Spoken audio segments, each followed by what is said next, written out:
Well, it was a little bit closer than we perhaps would have liked here with Buxton, but thankfully we've got another season here with the Bucks off back and just keeping up here in the Vanarama National League North for the 2024-25 season. And we're going to kick that off today off the back of a transfer recap and also 4 wins in our pre-season. I'm hopeful that this season we won't be involved in a relegation scrap. You'd like to think that's going to be the case because first up we take on Warrington Town, who are predicted to finish down in 18th. So fingers crossed we can beat these guys, otherwise maybe those expectations are a little bit false. Hello everyone and welcome back to episode number 5 of Rookie Royalty here on Sean Does FM with Buxton FC. I hope you're doing well and come up today a transfer recap of what we've done off the back of those couple of games that we did play to keep these guys up at the end of last season, including the last 2 in yesterday's episode. If you missed that one, I'll leave a link to it over in the top right corner, just enough there to keep these guys up. 3 points over Marine, thanks to 3 straight wins in our last 3 games. Once we did switch to a fluid counter-attacking system, if you're wondering, we're still sticking with that going into this new season. But as you can see, a couple of new faces here in this team going into the season. We have actually got a proper squad this year, not just 14 players and a bunch of kids that we called up from that youth intake, which did happen very late on in our season. So I'm expecting this team to actually go quite good this season. The board expecting a mid-table finish. The season preview does suggest that also should be the case, but at odds of 25-1, I think if we can get on a decent run of form like we did late last season, to be fair, we did win 4 of our 6 games here, we could maybe have a little bit of a playoff push. And first up, we take on Warrington Town. They're expected to finish down in 18th. I'd like to think this is a game that we can win. So hopefully going to get off here to a good start and put to bed any fears that we might be involved again in a relegation struggle. But first up, going to run through all the transfers that we have done. It does mean that just the one game in today's episode, because to be fair, our early schedule, once we actually tick on here the National League North to get involved here in our fixtures, also coming up in September. Then we get involved in qualifying for the FA Cup. Of course, came here far too late for that last season, but early stages, we take on some teams who expectation-wise aren't supposed to do too well. So hopefully can get off here to quite a good start with this Buxton team this season. Those first 3 games do look very favourable. Boston United, that could be tricky. Those guys have just got relegated from the Vanarama National League, so that really is our first big test of this season. And then we take on some teams we did pretty well against last season, but hopefully with an improved squad, we can make this first month here in the National League North quite a good one and position ourselves up there near the playoff race. But as I said, we're going to run through the transfers first. You can see there, we are still looking for a centre-back. Unfortunately, have been beaten to the punch by a lot of teams. Once we put bids in for centre-backs, they then do, and we tend to miss out on them. So unfortunately still looking here for a 4th choice centre-back and also an extra midfielder, either in central midfield or attacking midfield, just because we are still a little bit light there. Tom Elliott can cover central attacking midfield or midfield, probably a little bit more of midfield I'd like him, considering he's a little bit slow, but everywhere else we did find replacements for. So first up, let's just pop over here quickly to release players this list. Not too long at all. The only player that we did end up letting go of was Zane Francis Ungol, who was our first choice centre back here last season. Actually should have been our first choice left back. He was on £400 a week. He wanted a wage rise up to 800. So definitely no chance that he was staying here with this Buxton team. So unfortunately, we've lost there quite a decent defender going into the season, but it did mean we had close to 1k spare once he was leaving, as well as those players that the club did have here on loan last season. So it did free up quite a bit of wage space as well as what we already had from that increase to our transfer and wage budget. And also, we did get some players in our squad to agree to some lower contracts. If we sort this out here by the wage, you'll already notice a lot of players now here on non-contracts. It's definitely something that they weren't doing here last season, but surprisingly, we definitely have made the most of that. We have signed Di Girolamo to a new contract. Not sure if it's a great idea, because honestly, his form here last season wasn't that great once we did arrive, but he did agree a wage drop of £25 a week. And to be fair, you can actually do a decent amount of work with that spare wage budget in a division like this. So we have got Di Girolamo still here at the club for another season too, but on a slightly lower wage. We'll see how long that lasts though, because if a good bid does come in for him, I'll be very inclined to let him go, because still on quite a high wage, but that did free up a little bit more money. Also, from memory. Sam Osborne, of course, his contract was expiring. I think he was on something like £450 a week now. He's dropped down to £350. And I think we also signed a couple more players just on some ever so slight wage reductions. So it did free up a little bit more of a wage budget for attacking the transfer window that we have just had. And popping over back to transfer history, we also did make some sales. One of them was my idea. In fact, two of them were my idea. One of them, though, that was from the board, and it's quite a big one. We lost Luke Brennan to Cheltenham Town. To be fair, we did agree with him that we'd sell him for over 140k anyway. So to be fair, I think we might have had to accept that bid anyway, but the board took it out of our hands here these days as at those guys. We'll just check exactly where they are. They are up in Sky Bet League 2, so definitely a big promotion there in terms of leagues for Luke Brennan, who to be fair, did pretty well for us last season, was an absolute stud. Unfortunately, won't have his services this year off the back of that sale, 135k up front, 205k overall. Unfortunately, because of the financial situation here at Buxton, 15% of transfer revenue is made available. We only saw about 25k of that transfer, which was a little bit stink, but to be fair, it was still enough to boost up that wage budget as well. So to be fair, that transfer didn't work out too badly for us. Just a bit of a shame that we have lost one of our better players from last season there in Luke Brennan. Also, we let go of the first choice left back in Josh Williams. That was for 5k. He's gone to Sutton United. Those guys, I believe, at a pretty similar level to us here with this Buxton team. Indeed, they're over in the Vanarama National League South. Expected, though, to be quite a good team. So he left, which did free up a little bit more money to put into the wage budget. And to round things off in terms of the transfers out, Callum Lee went to Curzon Ashton. He was out on loan last season. We just binned him off for free there to one of our divisional rivals, Sing, as he was taking up something like £250 a week. He's actually agreed there to a much lower wage, but you can see that potential. We don't need him at our clubs. Those are the players that we have let go. A little bit disappointed that we lost Luke Brennan, especially because when he was here, only on £180 a week. That's probably the reason he wanted to go. We did try and offer him a new contract. He wanted 1k a week, which to be fair, he deserves considering what we're paying Deidre Alamo, but we just could not afford it. So unfortunately, no Luke Brennan here for this upcoming season, but we have got some players in to bulk out our squad. And I think actually we need to start here on the previous season where most of these did start to come through. And indeed, you can see it there down in descending order. So we started on the 3rd of June. The first player that we brought in was a decent right back. Finally, Joseph Cunningham. Now, to be fair, he doesn't look that great, does the former Rochdale lad. He's been without a club for about a year, considering he didn't play there in the 2023-24 season. Current ability-wise, he doesn't look too good, but is young, is English, and has a lot of potential. So quite excited to see what he can do as our first choice right back. Can also cover centre back and play a bit further forward. Might be a bit more of an attacking wing back than some of the ones that we did have coming for our youth intake here last season, but certainly an upgrade because he's got gold stars. So Joseph Cunningham comes in as a first choice right back, the best that we could find, and we did do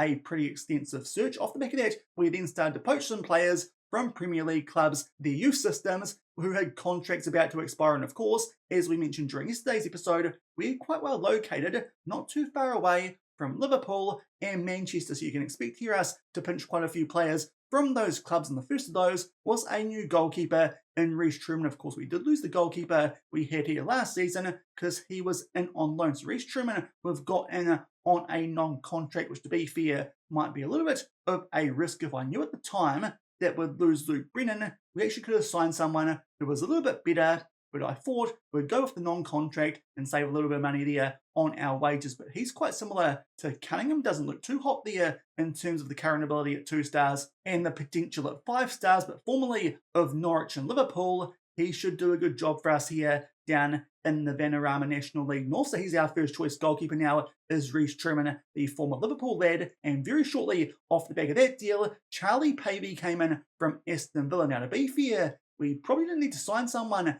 in that central attacking midfield position with the likes of Tom Elliott as well as Fitzhugh here at the club. But obviously, losing Brennan did mean we're going to move Fitzhugh to left wing for this upcoming season. So in the end, it was actually quite useful to sign someone in one of those attacking positions, and Charlie Pavey was the best looking in central attacking midfield, a bit of an upgrade actually on Fixtures, who we were using there last season. 2.5-star current ability again, that 5-star potential. He should do a good job for us there in attacking midfield. So a couple of players coming in there from Premier League clubs, and to round things off before the new season did tick over, Eric Hambry comes in, a Dutchman formerly of Manchester United. Again, they're pinching players from those Premier League clubs that are in and around us. 2.5-star current ability, 5-star potential.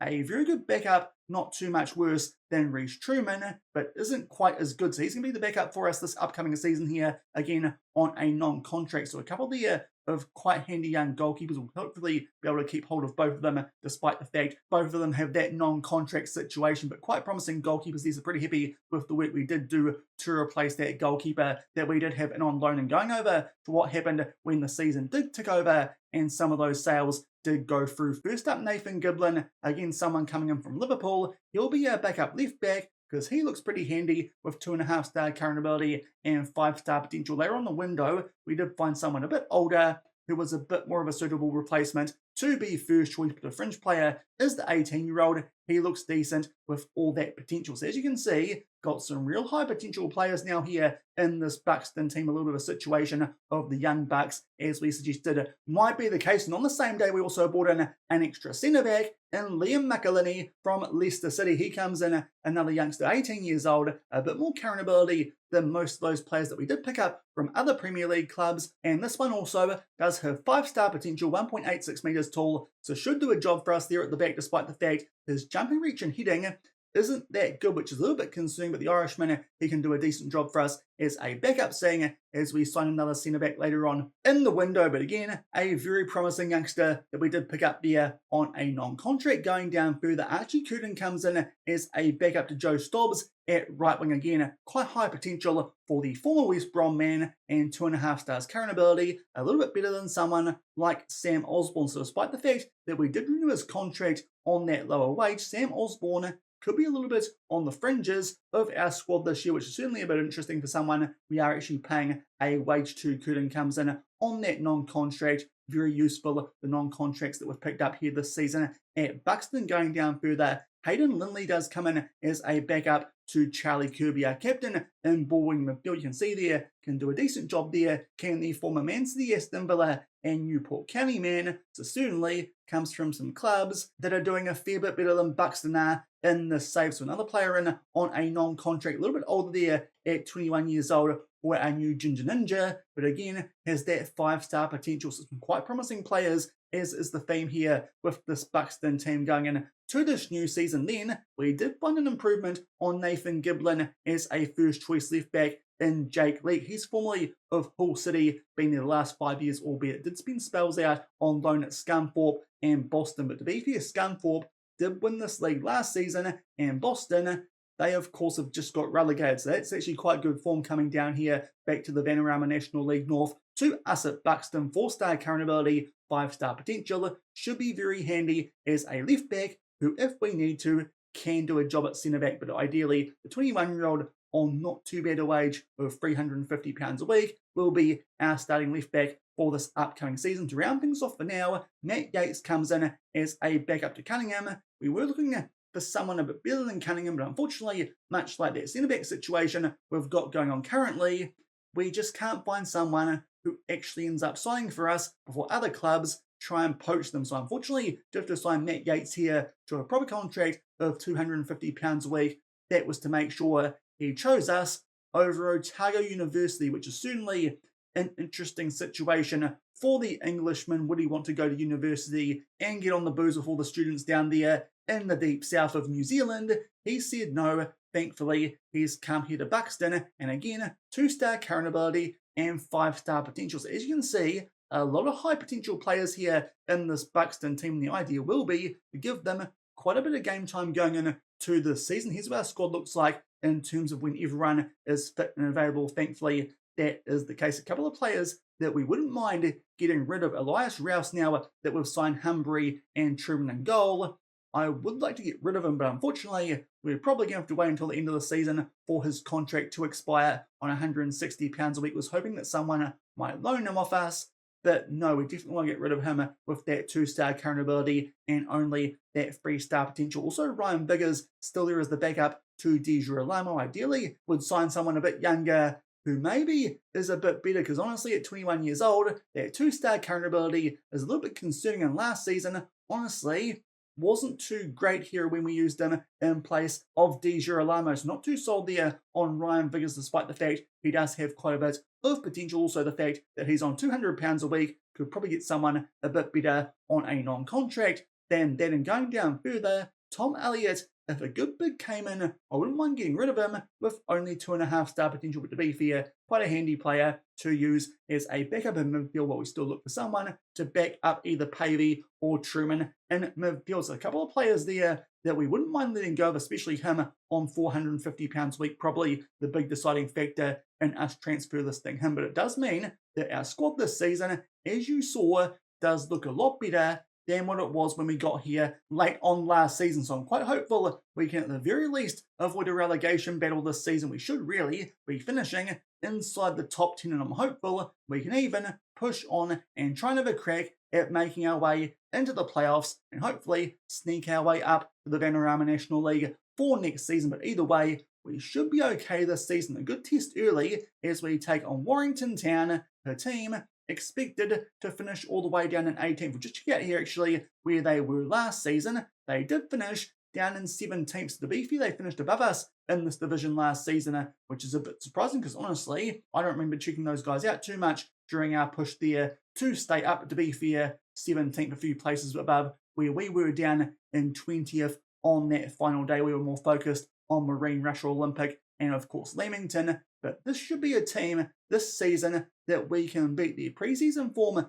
isn't too great. They only beat Marine 4-3. I'd like to think that Marine these days is a team that we could fresh, considering they got relegated instead of us last season. So I'm hopeful here we can put out a good performance on the opening day of the season, especially with no injury concerns, and show everyone we'll be a much bigger force to be reckoned with than we were here last season with this Buxton team. So hopefully our young Bucks now can get on a roll here at the Silverlands and we can pick up a win to start off the season. As I said, sticking with the fluid counter-attack here with this team. No need to change that just yet, considering how well it did do for us last season. Already the assistant manager wants us to go attacking, which is a bit interesting. I think we'll wait and see here how we get on in this first game. But this is our first choice 11 going into this new season. Obviously, quite a few changes. We have to give Matt Yates a number here because he's just come in before this game. Hasn't actually played in pre-season for us. Hopefully, if he does need some game time, he'll do a decent job there as the backup to Cunningham, despite the fact he is on a wage and we told him he'd be a regular starter. We'll see how much that actually becomes the case, because Cunningham still looks a bit better there than Yates, which is a bit concerning. That could actually throw some things up later on the season, but there is always the chance that Cunningham does get picked up by a bigger club as well, so maybe that won't be quite the issue that we think it will be. And also, quite a few games in short spans here in the Vanarama National League North. We will probably need to rotate this team quite a bit, especially on a semi-pro schedule and with only one physio compared to big clubs where you get full-time training and quite a few physios to help you recover from all your games. We could be in need here of some pretty big rotation. Still rocking the black shirt and the black shorts with my blue shoes because it worked last season. No need to change it just yet. Also here, we might actually try a different camera angle this season, go with the TV cam and see if that makes things feel a little bit different, because I did notice late last season, director cam can be a bit annoying from free kicks at times. So we're going to try here TV cam for the start of the season. In fact, we'll actually get this going to key highlights. I did the trial day game where we did only commentary, so maybe missed some important stuff here early on in this game. But the first highlight we get, Jouf there brings down Di Girolamo, and a chance for us here from the penalty spot. Hopefully the big wage player here at Buxton can put this one away. Thankfully, sends their goalkeeper the wrong way, and will pick up his first of hopefully many goals this season on £975 a week. To be fair, not as bad as 1,000. There's one less number, but still, it's a blooming big wage compared to anyone else we've got here at the club. I think these days it's about double or more of any other player we've got here. I think the next highest paid is Tom Elliott on that £450 a week, but a good start, albeit now go down the other end here for a Warrington Town corner, and they put that one past Truman. It looked like there at his near post leap there, it looks like being highlighted as the player that did miss that header, and unfortunately it's 1-1, so maybe not going to be quite as cruisy as I hoped here this season with this Buxton team, because this really is a team that we should be beating. Hopefully not going to be too weak from set pieces. Was hoping those extra defenders that we brought in would help us be a lot better there from dead ball situations. Ball over the top there, the Connor Woods, he puts it away, and he actually stayed on sides in the span there. Of a couple of minutes, we've gone from being 1-0 up to 2-1 down. So this is definitely not how I was expecting things to go here on the opening match day. To be fair, our defenders there down our left-hand side completely out of line with the guys there on the right. That's how Woods has stayed on side. And not a good little spell for us there. They've had 2 shots on target so far, and they've scored both of them. Maybe this TV cam's cursed, but surely not going to lose our first home game here of the save to a bunch of battlers that we should be being. But be fair, at the moment, they are on top, but thankfully just do enough there to break that play up. Leak actually does quite well to beat his man down the left-hand side. Tries to float that one far post, but unfortunately no one there. How much will we miss Brennan this season? We're about to find out. Fixtures does move out there and is quite a good player, but certainly is no Luke Brennan. But fingers crossed we've strengthened the rest of the squad now that he is gone. And speak of the devil, Ethan Fixtures will pop up there with a goal. I think Truman there will pick up the assist, still going with asymmetric system because of course haven't improved there in midfield with our starting options, but thankfully not behind here for too long. Nice ball there from Truman, and Fitzu can just put that one inside the far post, and we make it 2-2 just past the halfway point of the first half. So certainly lots of action early on here in our first game of the season. Was hoping we'd beat these guys quite comprehensively. Maybe that's just what's going to happen with this fluid counter-attack, because we do still invite a fair bit of pressure. Maybe we could go positive or attacking later on this season if we do start to see that we're actually quite a decent team. But Fitzu there inside the box, plays it back to Leak. We are still on the attack, takes on a shot, but a good save there from their goalkeeper to keep it at 2 also. Off the back there of that little rough patch where Warrington Town did take a lead. Now we're starting to get back into our flow here with this Buxton team. Their goalkeeper with a slightly unconvincing punch clear, but unfortunately no one there to keep the ball in. It does go out for a throw-in, but now more on the front foot. Leak here will float this corner far post just past the half-hour mark. Unfortunately it gets headed away, but Alamo does get that ball back for us. Kirby plays in the Truman already with 1 assist. Now it's Reeve who plays it for Fitzu. Unfortunately, no upgrade on him yet, but hopefully can sign another centre-back in the remainder of this season, especially before we get into FA Cup qualifying games. Decent shot there from outside the box, but unfortunately it just goes over the bar. Looking for that top right corner, definitely on the front foot now in terms of the shots on target and XG, but unfortunately it's still 2-2. The good tackle there though from Charlie Pavey, the former Aston Villa man, and we get the ball back. Truman plays that one forward and now gets it back. He starts to make his way forward just on the edge of the box, and it's a wonderful goal from Will Truman, who's having a standout game for us here in this first half. Got the assist there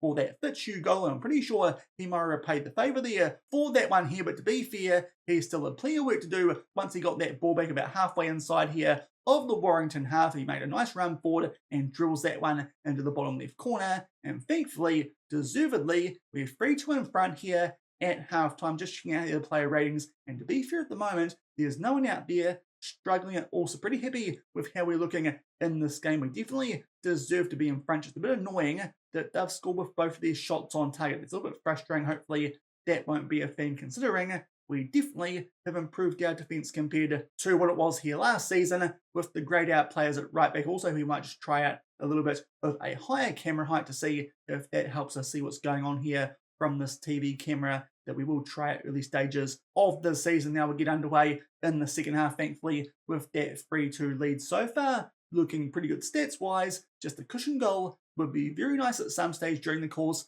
of the second half. And as I said, this is a team I'd like to be beating relatively comfortably in this game, just to show that we shouldn't be involved in a relegation battle this season. Now Fitzu, who's had a pretty good first half, can come off here for Bapaga off back of picking up a yellow card. But to be fair, everyone else out there is doing a pretty good job. Jack Stobbs only going a bit fairly on a 6.5, but really, if we bring on Bapaga, no other options on the bench at that right wing role, so he's probably going to have to stay out there for the remainder of this game. But so far, the second half hasn't been up to a heck of a lot. We make our way to the final 20 minutes. Now Stobbs drops down to a 6.4. we can play Di Girolamo in central attacking midfield, Pavey at right wing, and bring on Vigor. So maybe that's something we'll try here late on in this game, a bit more versatility on our bench than we had last season, and one more sub left to make if we need it inside the last 20 minutes of this game. And off the back of that is a throw in. It is for us here inside of the final third, but Paga starts to cut inside, gets brought down, and it's a penalty. So Di Girolamo here with a chance to get himself on a hat-trick late on here in this game. To be fair, that does actually mean I've just remembered now that we might be getting the win here because of the two penalties that have been given away, but to be fair, that's not our problem. Poor discipline from Warrington Town, and thankfully we make the most of it. Di Girolamo again there sends their goalkeeper the wrong way in Efferton. That makes it 4-2, and finally we've got a cushion goal here with only 15 minutes left now. Highlight is about to start. We will make a sub while we can. We're going to take off here Kirby, going a bit fairly on a 6.5. Our captain Hayden Lindley can come on for him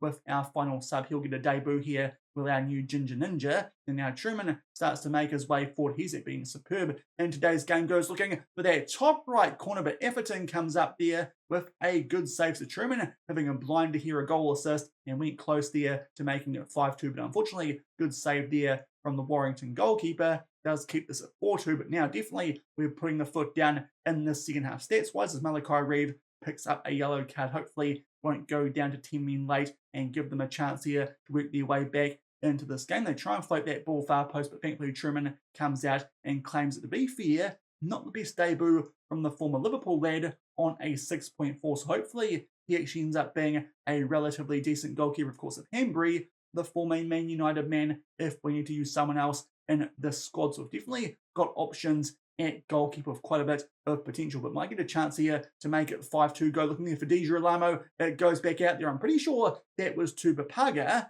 and just get blazed over the bar. A few minutes later, we now have a set piece here, certainly on the front foot in the second half. Hopefully might be able here to make it 5-2 and boost our goal differential nice and early here in the season. Leak plays that one back in there to Di Girolamo, looking for a hat-trick. Plays the Viggers, who goes looking there for a goal. Of course, these days, Di Girolamo playing in central attacking midfield, which might limit his chances of completing a hat-trick. But a good save there does mean we get another chance from set piece. It gets cleared away. Di Girolamo's there to tidy things up in the league. With a little bit there of a poor pass as we make our way into 4 minutes of added time, but that shouldn't be long enough for Warrington to make their way back into this game, and thankfully that is the case. In the end, it's a pretty comfortable win. It certainly got a bit dicey there at 2-1, about 20 or so minutes in to that first half, but thankfully we fought back and made it 3-2 just before halftime. Those two penalties to Di Girolamo, our first and fourth goals. And in between then, it was the Will Truman and, of course, Ethan Fixtures show. They picked up a goal and assist,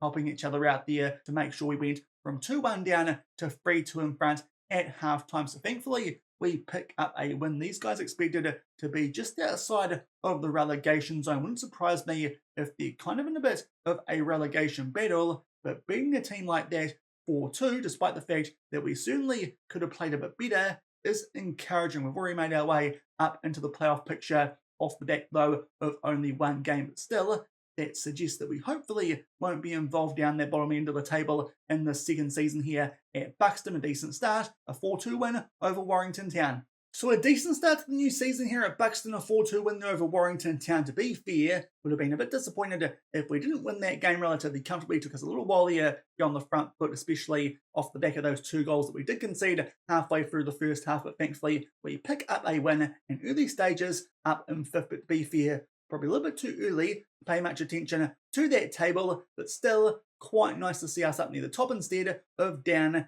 near that red zone where our opposition are. But I think that will do it for today's episode, running through those transfers that we did make. Lots of young new players here at Buxton FC and picking up a win there on the opening match day over Warrington Town. If you enjoyed that one, then do remember to go down below, leave a thumbs up on the video, and if you haven't done so already and are enjoying the series here on the channel, also make sure to hit that subscribe button and turn that notification bell on as well. Come back, probably sneak in one more episode before we make our way forward into next month. Hopefully can sort out some more transfers at centre back and centre midfield before we come back for whatever games that we do play then. That 3-match stretch we've got coming up there off the back of these next two games, which we probably should be winning against Oxford, even though that one is away, as well as FC United of Manchester. Boston got relegated from the National League last season. That's away from home that could be quite tricky despite the fact they actually lost their first game all the way down 22nd. So maybe they'll struggle off the back of that relegation. And then two teams we took on last season, Spennymoor Town, who of course finished second, then bottled things in the playoffs, and Redcliffe, who held us to a draw at home. We've got them away, so we'll probably come back for a couple of games in that free match span we do have there towards the end of August, and hopefully by that stage, as I said, a couple more signings just to finish out our squad here for this season at Buxton FC for the moment anyway, until they probably get pinched with the non-contract situation that we do have here this season. If you're wondering, our spare wage currently £664 a week. That's about enough to sign two more players, so that's the reason we're going for two more. Off the back of that, that'll probably be it here for our signings at the moment with that spare wage budget that we do have. It will come back probably late on in August, as we should take on a couple of decent teams compared to what we played today. So until then, thank you very much for watching. Keep on keeping on, and I'll see you then. Cheers.